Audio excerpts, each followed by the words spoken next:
Alright, we're going to see if we can make this flicker or get the wrong status. Anyway, sometimes it does and sometimes it doesn't.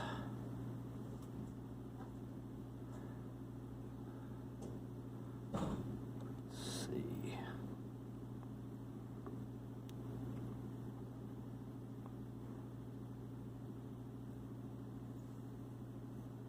There. I don't know if you saw that or not, but that one flickered and it's on the wrong status, so if I update it, it will turn to off.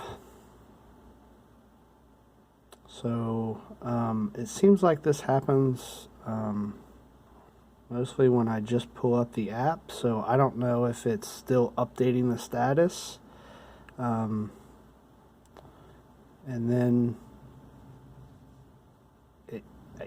it's still updating the status that it got after it did the refresh.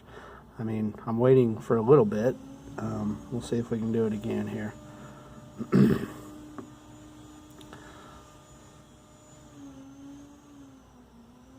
So there it is, and then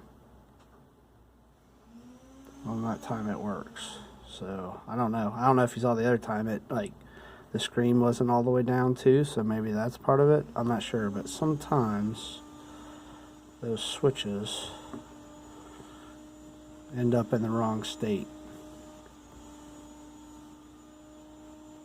There it is again. So maybe it's just an update thing. After the refresh, we should take a look at that and see why that happens.